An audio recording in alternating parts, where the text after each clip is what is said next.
नमस्कार दोस्तों, welcome to education Hindustani review में आप सभी का स्वागत है। दोस्तों, मैं हूं आपका साथी अर्पित सर।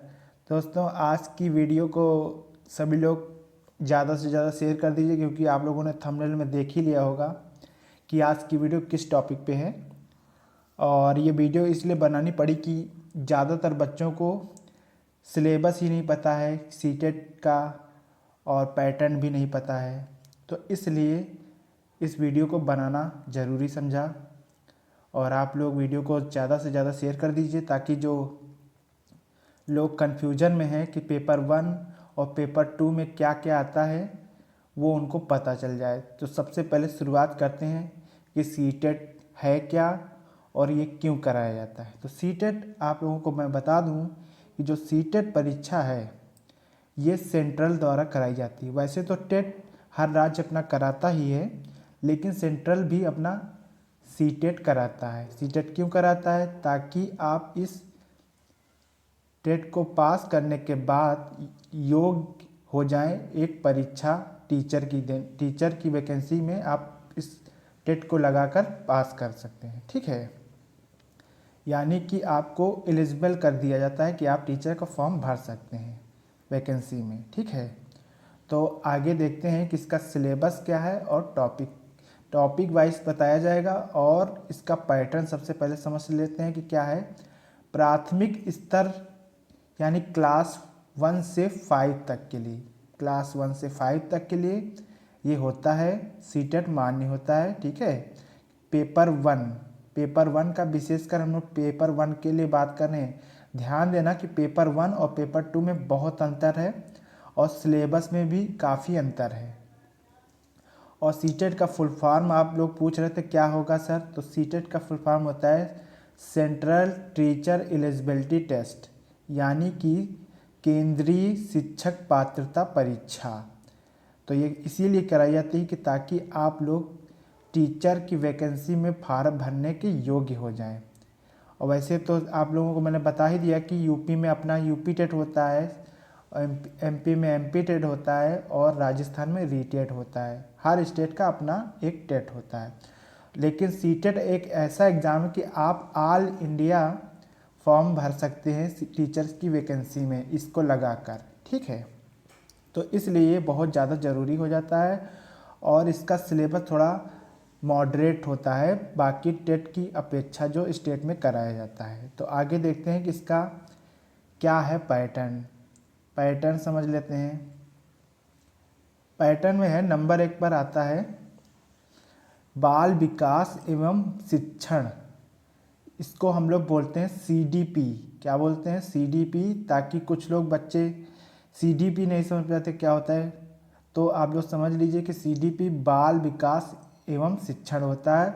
और इसमें प्रश्नों की संख्या जो है 30 होती है और हर प्रश्न 1 नंबर का होता है, यानी 30 अंक इसमें मिलते हैं। और इसके बाद गणित आती है इसमें, यानी मैथ्स, इसके भी 30 प्रश्न होते हैं और 30 नंबर के होते हैं, यानी कि एक प्रश्न 1 नंबर का दिया जाता है। और 30 नंबर का आता है पर्यावरण अध्ययन, 30 प्रश्न और 30 अंक, यानी इसको बोलते हैं ईवीएस। इंग्लिश मीडियम वाले ईवीएस बोलने लगते हैं, जैसे कि सीडीपी बाल विकास एवं शिक्षण को बोलते हैं, वैसे ही पर्यावरण को ईवीएस पढ़ते हैं। इसमें कन्फ्यूजन आप लोगों को ज़्यादातर होता है भाषा 1 में। भाषा 1 आपकी हिंदी रहती है। आपको जो ज़्यादा आती है वो आप सिलेक्ट करते हैं। वो पहली ज़्यादातर मोस्टली जो है यूपी से या एमपी से होते हैं, तो हिंदी पहला चूज़ करते हैं। तो वो कितने नंबर की आती है? 30 नंबर की आती है और 30 प्रश्न आएंगे और 30 नंबर की आएगी, यानी अंक मिलेंगे 30। भाषा 2 में आपको सिलेक्ट करना होता है। भाषा 2 में आप लोग क्या सिलेक्ट करते हैं? भाषा 2 में आप लोग इंग्लिश या संस्कृत सिलेक्ट करते हैं। अगर भाषा 2 सिलेक्ट की है, ध्यान देना, भाषा 2 आपने सेलेक्ट की है तो आपको अंग्रेजी का भाषा 2 ही वाला करना है। भाषा 1 में अंग्रेजी अगर दी गई है तो आपको नहीं करनी है, तो नहीं करनी है। और वो कितने नंबर की आती है? 30 प्रश्न आएंगे 30 अंक का। ठीक, और टोटल कितने अंक का पूर्णांक होता है? 150 क्वेश्चन आएंगे, 150 का पूर्णांक होगा, ठीक है। और कितने टाइम मिलता है? 150 मिनट, ठीक है। 150 मिनट आपको मिलेंगे पेपर करने के लिए, यानी कि आपको पेपर करने के लिए सही समय मिल जाता है। आगे देखते हैं कुछ इम्पोर्टेंट पॉइंट्स। इसमें पॉइंट्स ध्यान देने वाली है बात कि सीटेट परीक्षा में जो है निगेटिव मार्किंग नहीं होती है, यानी कि अगर आपने क्वेश्चंस गलत कर दिया तो उसकी जगह पे गलत कटेगा, लेकिन सही आंसर से क्वेश्चंस नहीं जाएंगे, ठीक है, उनसे नंबर नहीं कटेंगे। नंबर 2 देखते हैं, पेपर 1 की परीक्षा जो है 9:30 बजे से 12 बजे तक होती है, यानी कि कम से कम आपको 2.5 घंटे का पेपर होता है, 2.5 घंटा पूरा होता है, ठीक है।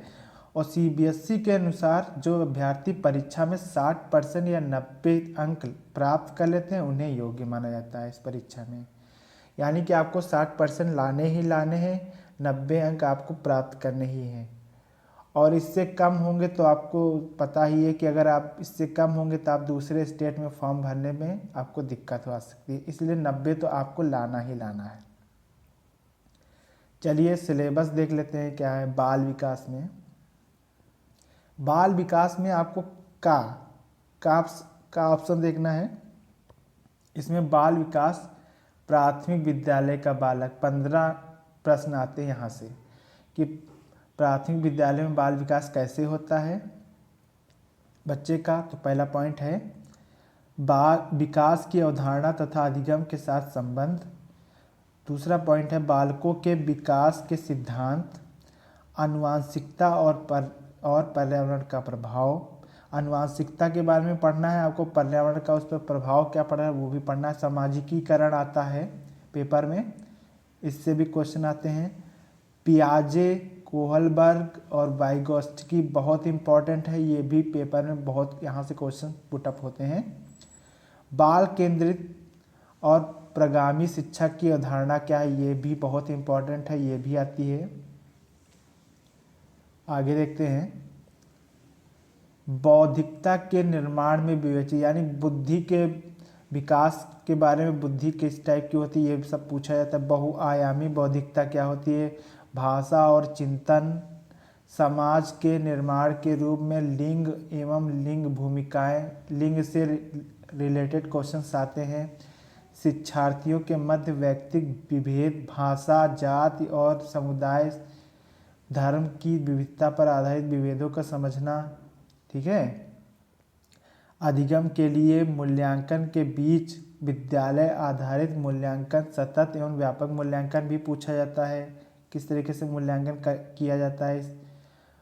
उसके बाद देखते हैं, आगे देखते हैं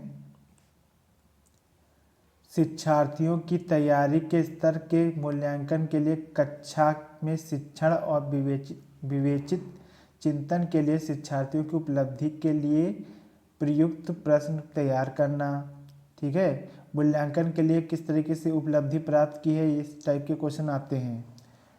ये 15 नंबर के क्वेश्चन का ऑप्शन से आते हैं, यानी बाल विकास से आते हैं प्राथमिक स्तर पर जब होता है।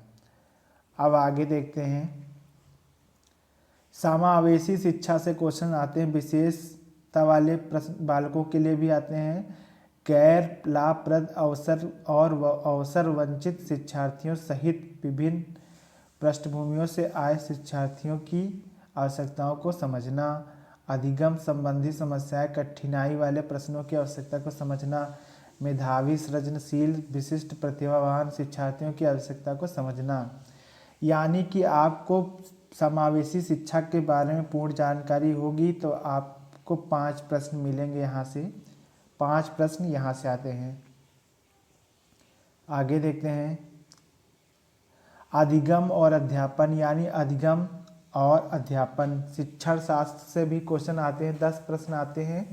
तो यहाँ से पहला पॉइंट देखते हैं क्या है, बालक किस प्रकार सोचते और सीखते हैं, बालक विद्यालय प्रदर्शन में सफलता प्राप्त करने में कैसे क्यों असफल होते हैं, ये सब कारण पूछे जाते हैं। अधिगम और शिक्षा और अध्यापन की बुनियादी प्रक्रिया, बालकों की अधिगम कार्यनीतियाँ, सामाजिक क्रियाकलाप के रूप में अधिगम, अधिगम के सामाजिक संदर्भ, एक समस्या और समाधानकर्ता के रूप में आप क्या सोचते हैं, वैज्ञानिक अन्वेषण के रूप में बालक क्या सोचता है ना।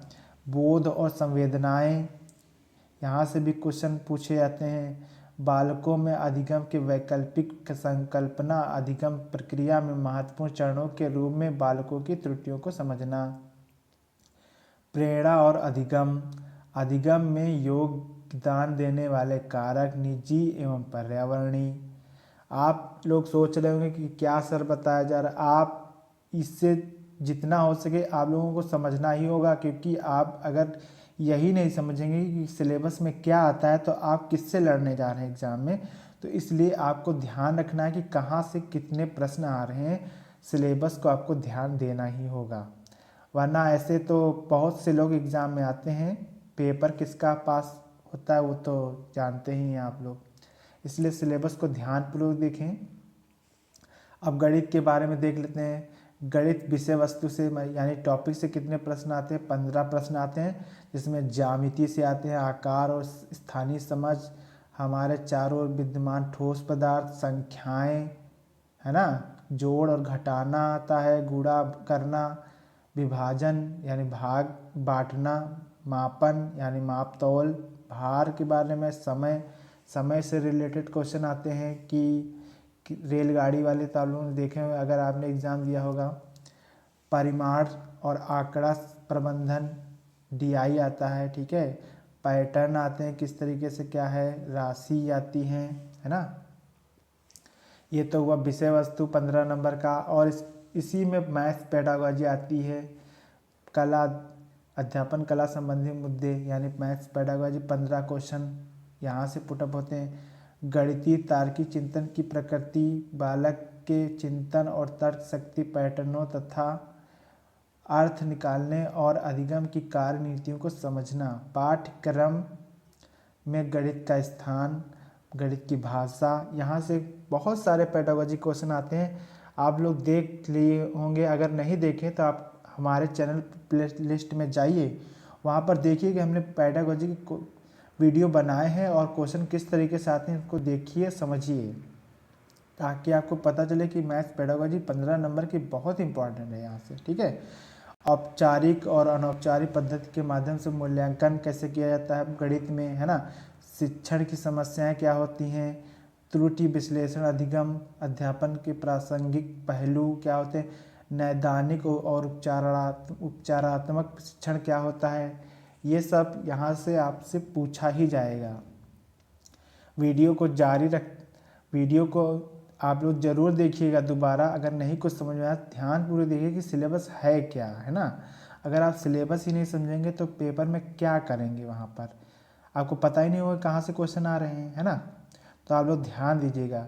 तो वीडियो आपको अगर पसंद आ रही तो वीडियो को लाइक करिए, और आगे का सिलेबस दोस्तों नेक्स्ट वीडियो में हम बनाएंगे, क्योंकि वीडियो काफ़ी लंबी हो रही थी। तो अगली वीडियो को वेट करिए, उसका भी सिलेबस अभी पर्यावरण अध्ययन का और भाषा 1 भाषा 2 का सिलेबस भी बताया जाएगा। तब तक के लिए चैनल को सब्सक्राइब कर लीजिए अगर नए हैं तो, और वीडियो को लाइक करिए और दोस्तों को शेयर करिए ज़्यादा से ज़्यादा, और अपना ख्याल रखिए। तब तक के लिए टेक केयर।